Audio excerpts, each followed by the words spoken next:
Can you please introduce yourself to the people, your background, what you used to do? Well, I call myself a child of the Cold War. My parents were career Air Force officers. My mom was a nurse. My dad was in aircraft maintenance.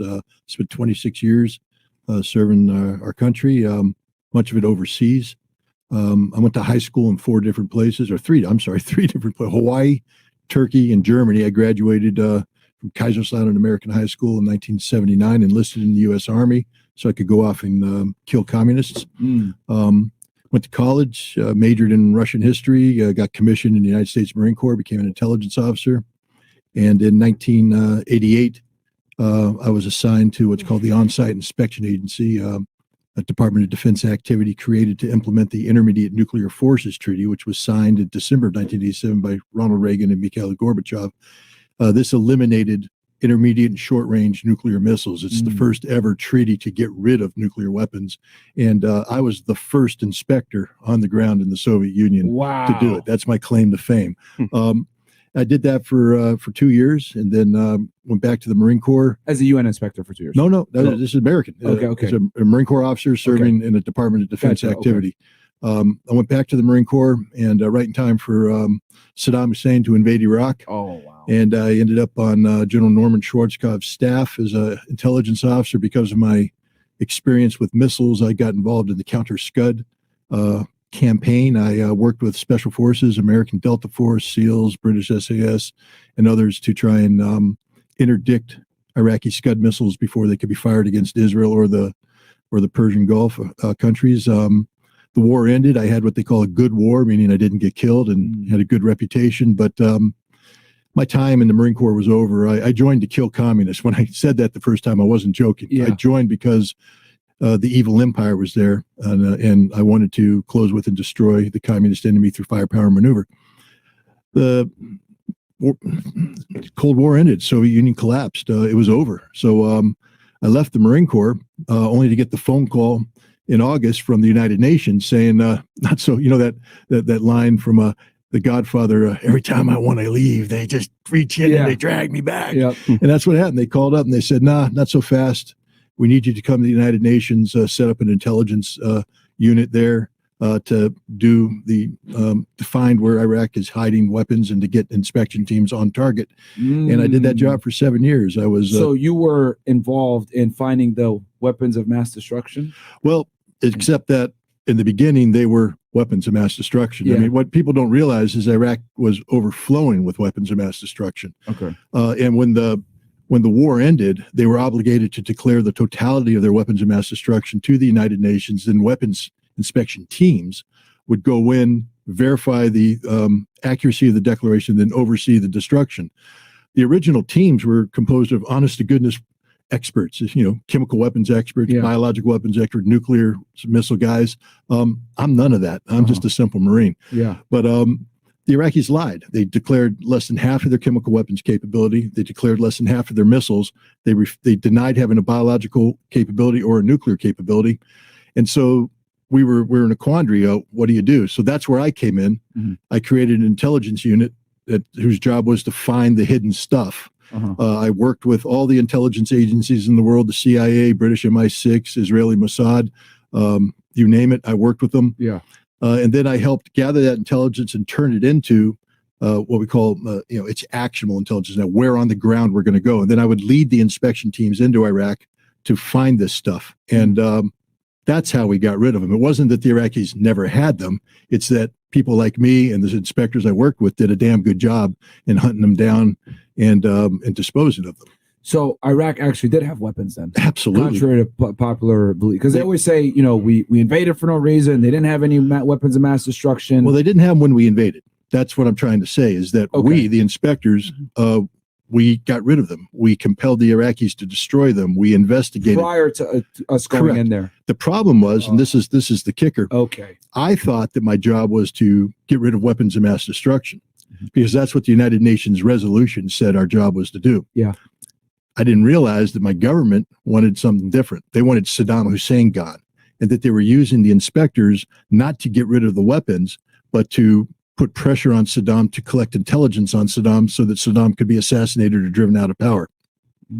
And so while I was a weapons inspector, I was actually fighting a war on two fronts. I would lead inspection teams into Iraq and find evidence that they are being disarmed. Then I would come back to the United States and have to go to war against the CIA, who were saying, no, we don't want this. I'll give you an example. You were literally caught right in the middle. Right in the middle, ping pong, ping pong. So when, to give you an example, I did a series of inspections to uncover Iraq's ballistic missiles. And I succeeded. We found them. The Iraqis had to give them up. We disposed of them.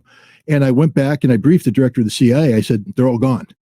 And he said, well, no, we have some intelligence that that they're hiding some underground. I was like, well, that's funny because we've accounted for them all. He said, no, they're underground. So I had to do another inspection. This one I called his bluff. I said, well, if they're underground, I'm going to need ground penetrating radar. He said, okay. And I said, it's going to have to be airborne because we have to get there fast before the Iraqis respond. He said, okay. So $12.5 million later, we got ground penetrating radar made especially for us, mounted on helicopters that I took into Iraq to look for the buried missiles, which didn't exist. So now we come back and we report again to the CIA and say, they're all gone. They're finished. The CIA came back and said, yeah, nice try. But our number now is that they have between 12 and 20. And that number will never change, no matter what you do. Wow. And that number didn't change. When we invaded Iraq in 2003, the CIA was still claiming that they had 12 and 20. Now, here's the deal. Wow. Not only that, but for instance, we weren't just looking for the weapons, but we were also trying to find out what happened to the weapons because the Iraqis destroyed a lot of weapons, blew them up, and we were trying to forensically reconstruct this. So I'm on a document search, etc. I need to investigate presidential security of Saddam Hussein because they were involved in this. And I did. Yeah. I mean, I went to their headquarters. We're talking showing up and getting guns put in our face. Of course. And we're like, no, we're not backing down. We're going to do this. When I led teams into Iraq, I always had some Delta Force guys embedded in the team. And they had a Delta Force squadron standing by to rescue us because we always assumed we were going to be taken hostage. Yeah. So this isn't like, geeky city. This is the real deal. Of course. And so we're doing this. I had guys go in and we intercepted Saddam's security's communications, encrypted communications. I went to Israel, got them to break the code and read us the stuff. So we're getting close to finding the truth. And the U.S. says, no, we don't want the truth. And they shut my operation down. Wow. And that's when I resigned. The day I resigned, what year was this when you left? I left in August of 1998. This is and then for the audience, this is well before 9/11. This is well before we invaded Iraq in 2003. So you're saying they were disarmed since the late 90s? They were disarmed since probably 1995, 1996. What a fucking bombshell, dude. So so now I get called into the CIA, and this is a guy. I can say his name now because it's declassified, probably. Larry Sanchez. And Larry Sanchez, from 1994 until 1998, was the senior liaison of the CIA with the inspection teams. And he and I had a pretty good working relationship. We trusted each other. And so he called me and he said, hey, before you resign, somebody in the National Security Council wants to talk to you because they want to talk you out of it. I said, okay, I'll take the call. So I talked to the guy and they basically said, if you resign, you'll destroy the inspections. You have to stay. And I said, you're destroying the inspections. The inspections are about doing what the Security Council of the United Nations tells them to do, not what the United States says behind the scenes. Our job is to disarm. You have to let me finish the job or I can't stay on. He said, no, well, we're not going to change the way we're doing business. So I left. I hung up. Larry Sanchez turned to me. What's the rating of the show? What can I say? No, you're good. Go ahead. Yeah. All right. He turned to me and he said, Scott, we're friends. We've been friends for a long time. But if you turn in that letter of resignation, I can never talk to you again. He said, not only that, the FBI is going to fuck you in the ass. The FBI is going to hunt you down. They're going to ruin your life. They're going to ruin your family's life. They're going to make your life a living hell. He said, so think twice about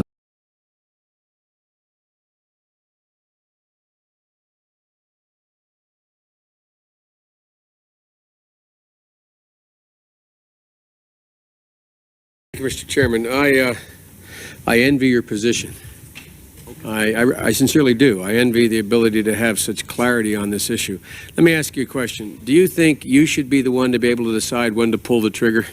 No, sir. Isn't that what this is about? If you adopt the position that any time you are denied, your particular, and there's 4 groups out there of inspectors, you're the group you headed, any time you are denied, that ipso facto requires the United States and the Security Council to act on what they said they would do, which is to use whatever means necessary to take on Saddam Hussein so you can get into that particular facility. Is that not correct? Is that not your position? Mr. Senator, I have a job to do, or I had a job to do, and that was to disarm Iraq in accordance with the provisions of relevant resolutions. With all due respect, I'm not trying to be confrontational. And I said, well, you want me to back down because of that? You know, my job is to defend the truth. I'm doing the right thing. I'm speaking out for truth. And he said, don't say I didn't warn you. And the FBI has been trying to fuck me in the ass ever since. But I feel like I had a duty to go out and speak out because, you know, we ended up going to war in Iraq over weapons of mass destruction. And the point is, I'm trying to tell you, as of 1998, I was trying to make the case that if you're going to say they have weapons of mass destruction, then you have to let me do my job. But you can't use my job to go to war. You have to use my job to disarm. And if you're not going to let me disarm, then I can't be part of this mission. And then later on, when they kept pushing this stuff, you know, I had to tell the truth. I said, look, the United States isn't here to disarm Iraq. They're here to get rid of Saddam Hussein. That there aren't weapons of mass destruction. We got rid of the weapons of mass destruction. Whatever we don't have is so small, so minuscule, so dated. To give you an example, there's certain, you know, biological weapons. Remember Colin Powell putting up that white vial? This can kill the world. Well, it's horseshit. Why? Because first of all, the Iraqis never produced dry powdered anthrax. What they made was wet sludge, basically a slurry. Now, here's the interesting, they have growth media that they put in petri dishes, biological production scale, produce it up, and you get this sludge. And this is the same anthrax that hit us after 9/11, right? No, the anthrax that hit us after 11 was the white powder. Oh, okay. That's what Colin Powell was talking about. Okay. Yeah, this stuff is basically mud. Okay. All right. And they put the mud in a warhead, and they said, that's a biological warhead. That's a biological weapon. I said, that's not. That's sludge in a metal canister. You fire it, the only way it's going to kill you is if it hits you in the head. Because if it lands next to you on the ground and bursts open, the sludge is just going to go into the ground. Unless you get on your hands and knees and eat it, you're not going to die. So the Iraqis never had a real biological weapons program, but that sludge there only has a limited shelf life. So let's say they hid some of it from us in 1991. By 1995, it's no good. It's turned into just pure mud. And we know they didn't produce any more. Has a shelf life? Absolute shelf life. Same thing with the chemical weapons.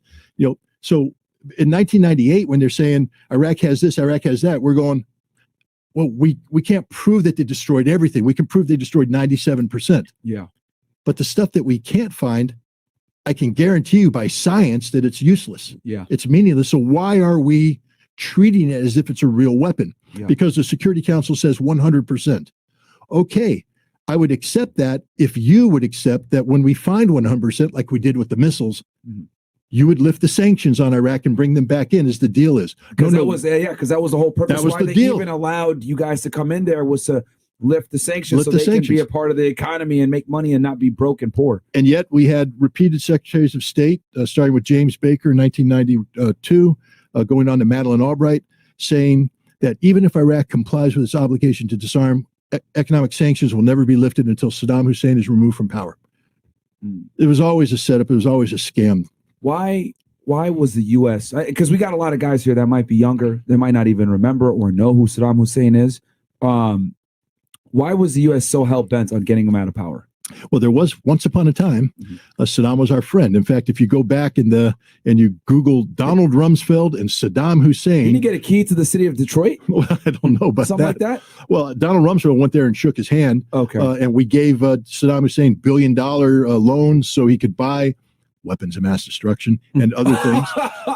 You know, it's funny how we condemn him for using chemical weapons, but I used to debrief a defector named Wafiq Samurai. He was the head of Iraqi intelligence, and he would tell me stories about how American specialists from the Defense Intelligence Agency and the CIA would come to Baghdad and show him the best ways to use chemical weapons in their offenses against the Iranians, especially the Al Faw offensive at the end. Al Faw is a peninsula at the end of the Shatt el Arab waterway that the Iranians had crossed over and dug in on, and the Iraqis broke their back by using chemical weapons. We're the ones that gave them the satellite imagery that showed the Iranian force disposition and all that. So we helped them use chemical weapons. Some people say that we gave them the money to help them buy the precursors that made the chemical weapons. And then we turn around and condemn them for having chemical weapons. Now, I'm not saying that Saddam should have them. I'm just saying how hypocritical can we be? But what happened is at the end of the Iran-Iraq war, Iraq was sort of emboldened. They felt like they had stood up to Iran and indeed Israel and the rest of the world. And so they were feeling their oats. And so what they said is that their weapons of mass destruction programs weren't just to deter Iranian aggression. They said it's to deter Israeli aggression.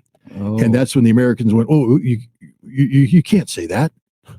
You're not allowed to do that. And when Israel in the summer of 1990 said they were threatening to hit the Iranian nuclear program, bomb it again, the Iraqis said, if you do that, we'll burn half of Israel with our chemical weapons.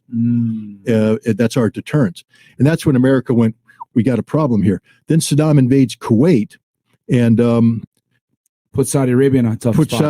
Put Saudi Arabia in a tough spot, put the world oil community. But let's talk about why he invaded Kuwait, because everybody's just like, well, Saddam's a brutal aggressor, he invaded Kuwait. Yeah, you see, Kuwait during the 8-year Iran-Iraq war was doing slant drilling. That means you set up a drill rig in Kuwaiti soil and you drill across the border into the oil reservoir on the Iraq side, and they're stealing billions of dollars worth of Iraqi oil. Now, the Iraqis let them do it because they're at war. Then the Kuwaitis turn around and they loan Iraq $20 billion. And wait, so Iraq let Kuwait do it? Well, they were at war, so they were like, oh, they didn't have the time to deal with it. Yeah, we're not going to deal with it now. We're fighting. But then after war, what they told the Kuwaitis is, we got it's called the London Group of Banks who are coming at us for these loans, but you're stealing our oil and dump it on the economy, on the market, and you're depressing the price of oil down to $14 a barrel, and now we can't make enough money to pay off the loans. Okay. We need you to stop doing this. This is economic warfare. And America told the Kuwaitis, no, keep going. Yeah. And so the Kuwaitis were like, benefit. Yeah, no, we're going to do it. So they kept going. The Iraqis said, you guys don't seem to understand. They called together the Arab League in July of 1990, and they said, guys, this is serious. If they keep doing this, we'll have no choice but to invade them. Tell them to stop. Arab League said nothing. So in August, is Arab League, what countries are? I'm assuming all the main countries. All the Sudan, Saudi Arabia, Egypt, Jordan. Okay, Algeria, the whole thing. Yeah. So the Iraqis go into Kuwait in August of 1990. They said, "The hell with you. We're finishing this thing." But again, it's people say it was Saddam just decided to wake up one morning and invade Kuwait. That's not how it was. But now he invades Kuwait, and George Herbert Walker Bush, W's father, yes, gets out, and when George Sr., and when he gets out, he's trying to explain to the American people why we have to get ready to go to war, and he said it's about oil. Yeah, and the American people went, we ain't buying that oil war. We're not doing it. Yeah, and he went, oops, we can't talk about oil anymore. Let's talk about something else. So that's when they started bringing in the Kuwaiti ambassador's daughter, who testified before Congress claiming that she saw Iraqi soldiers ripping Kuwaiti children out of their incubators and killing them. All a lie, 100% lies. We just started creating the image of the evil. Now, I'm not saying Saddam's a good guy. I'm not saying, I'm just saying that he did his fucked up shit, but we had a PR campaign. Just remember, as bad as he was shaking Donald Rumsfeld's hand, and he was considered the best friend of America in the mid 1980s. Wow. Suddenly in 1990, we had to turn him into, and this is what happened. In a fundraiser, I believe in Dallas, Texas, George Herbert Walker Bush called Saddam Hussein the Middle East equivalent of Adolf Hitler, who must have Nuremberg-like retribution, which means now that you called him Hitler, you have to get rid of him. How can you let Hitler live? Yeah. And you have to bring him into trial. So now we go to war, and I was in that war. We fought it. And I can tell you, we had a plan to get rid of Saddam. I can also tell you here, I was tasked, there was a week of my time in the war where my job was to assassinate Saddam Hussein. Wow. I was given targets. I had to verify the targets and then turn them over to the Air Force, and we were dropping bombs on targets to kill Saddam. We were actively going after the guy. But when the war ended, it ended because... What year did it end? It ended in late February of 91. Okay. It was a very short war. Yeah. It started on January 17th of 91, ended on February 29th or 28th, around there. But it ended because basically... He pulled out of Kuwait? Well, he started retreating. And what do you do when you have a column of enemy equipment on a highway? You bomb the lead vehicle, you bomb the rear vehicle, so the column can't move. Yeah. And then you kill everything in between. Yep. And from a military perspective, it's beautiful, baby. It's beautiful because that's what we wanted to do. Yeah. That's what war's all about. Yeah. But unfortunately, CNN now is filming this, and it became bad TV. Oh. They're calling it the highway of death. We're murdering the Iraqis. Well, it's war. Murder away. I mean, these are the guys that raped Kuwait, occupied Kuwait. All those vehicles were full of stolen goods they were taking out of Kuwait. No sympathy for the men in that column. Kill them all. But we stopped. Mm-hmm. When the war started, when I opened up, when I got the op order on day one, I opened it up. It said that the strategic objective, the center of gravity, was Saddam Hussein's Republican Guard. About 6 divisions that he had there, elite forces that propped him up, kept him in. We said we must destroy the Republican Guard so that Saddam Hussein collapses. Because he's Adolf Hitler, he has to collapse. Of course. But because of the highway of death, the rest of the battle, bringing the pincers in, surrounding the Republican Guard, we were literally 36 hours away from killing them all. 30, 40,000. And believe me, I wanted them all dead. That's what needed to happen. But Colin Powell went, no, this is bad TV, bad imagery. We stopped right before we finished the job. Oh, wow. And those divisions went away and suppressed the Kurdish uprising in the north, the Shia uprising in the south, and they kept Saddam Hussein in power. So we had a chance to get rid of them back in the 90s. But we didn't. So now, fast forward. Now we have a situation where George Herbert Walker Bush, who called Saddam Hussein Hitler, the war ends and Hitler's still alive. Yeah. So now the question is, how do we do this? So the CIA came in and briefed. They said, Saddam's in a very weak position right now. His military has just been destroyed. His economy is in tatters. The only thing he has going for him is these weapons of mass destruction. So what we need to do is get rid of them, and then Saddam will collapse. We want Saddam gone. So they created the weapons inspectors to go in to put at risk the third pillar of power, the weapons of mass destruction. But there was no end game. They created us, but they never expected us to finish the job. Our job was to go in and go through the motions of challenging the weapons of mass destruction. Then 6 months later, Saddam was supposed to go bye-bye. 6 months goes by and he's still there. And now he's challenging the inspectors. And that's when I came in. We had to change the game 6 months later because Saddam wasn't going anywhere. And believe me, while I was a weapons inspector, I'll give you two instances. In the summer of 1996, we believed that they were hiding documents and material in Special Republican Guard units around Baghdad International Airport, because that's sort of a fortified zone. Yeah. And so what we also believed that they would evacuate them up to Tikrit, which is Saddam Hussein's birthplace, where he had other palaces. So if we stressed them, they would retreat to Tikrit. So we put in place systems to detect this movement. Yeah. And we're going in to surround it and all this stuff. And I'm building this big inspection team to go in. And I told you I had a close relationship with the CIA. We had about a dozen CIA guys on our team, paramilitary guys, who are logistics and communications guys. Yeah. What I didn't realize is that they had another job. There was a coup being plotted, built around my inspection. My team was supposed to come in and surround Special Republican Guard facilities, freeze them in place, and then create an incident. And as we're pulled out, cruise missiles would come in and destroy these facilities. There was one unit, the 3rd Battalion of the Special Republican Guard, that I wanted to inspect, but it was sort of outside the palace area. The CIA said, don't worry about that unit. It's okay, but it's not a big deal. I said, but we said we're going to inspect them all. We have to inspect this one. Don't worry about it. Well, the reason why is that was their unit. They had bought the officers. That was the unit that was going to go kill Saddam. Yeah. But the problem is the Iraqis have good intelligence. Yeah. And they broke into the CIA plot and they knew everything. Yeah. And when the time came, instead of a coup taking place, they pulled the guys out, they popped them all in the head, then they called up the CIA guy on their own satellite communication system and said, it's all over, guys, goodbye. And they hung up. Wow. Now that's cool if you're an Iraqi. It's bad if you're the CIA. But imagine me as an inspector being in the middle of this weird spot, and the Iraqis are looking at me going, "What were you doing?" Yeah, I said I didn't know anything about it. Yeah, and they said, you're an American, you're an intelligence officer. These guys worked for you."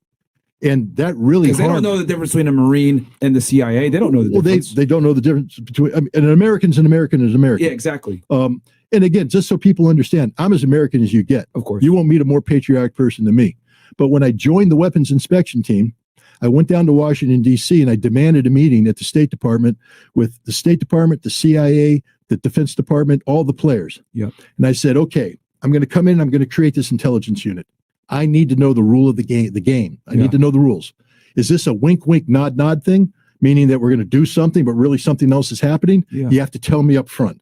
That's crazy. They didn't tell you. No, well, what they said is, no. We insist that you comply with Security Council resolutions. You're going to build a unit and you work for the executive chairman. You work for the United Nations. And I said, you guys understand that once you tell me this, that's what I'm going to do. Yeah. That's my mission. They said, that's what we want you to do. So is that normal where, like, for example, you have a plan of action that they tell you to do, and then they bring in outside people to make this other alternate plan? Is that normal to happen? For the CIA, it's normal. Yeah. What I learned about the CIA, with all due respect to all the CIA guys listening, you know what I'm saying is true.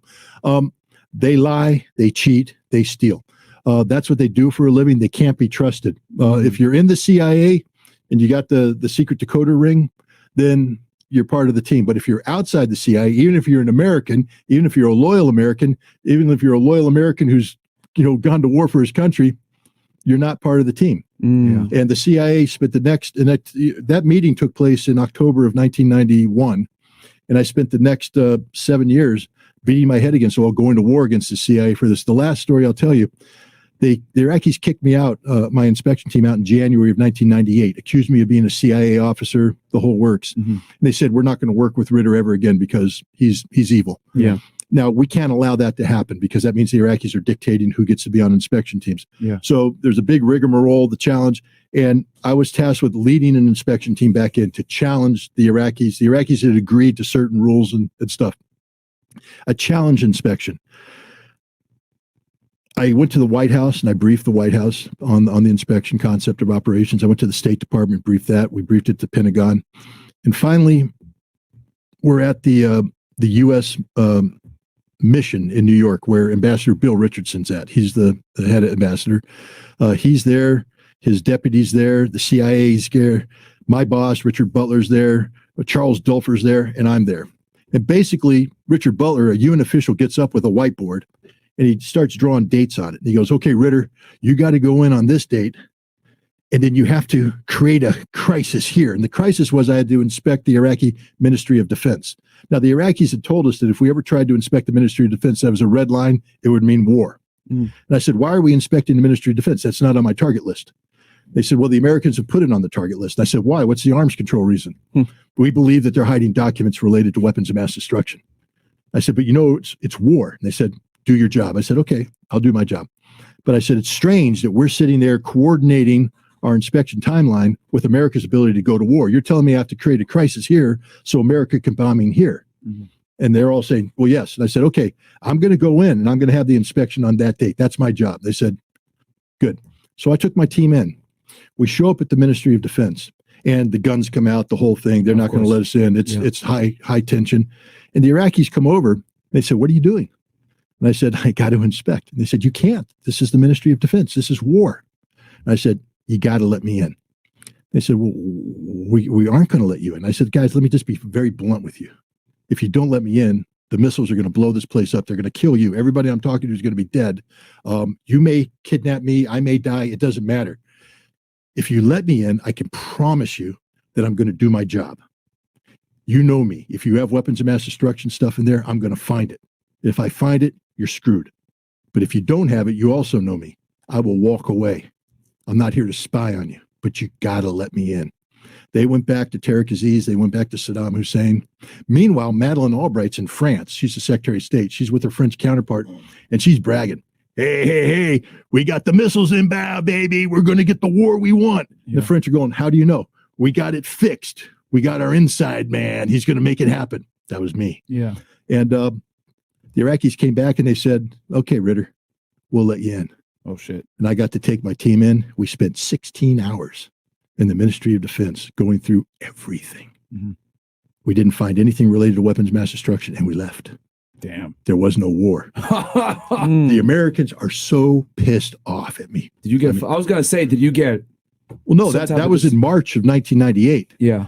And like I told you, by August 1998, they had shut my program down. That's why I resigned. Because they weren't letting me do my job anymore. Yeah.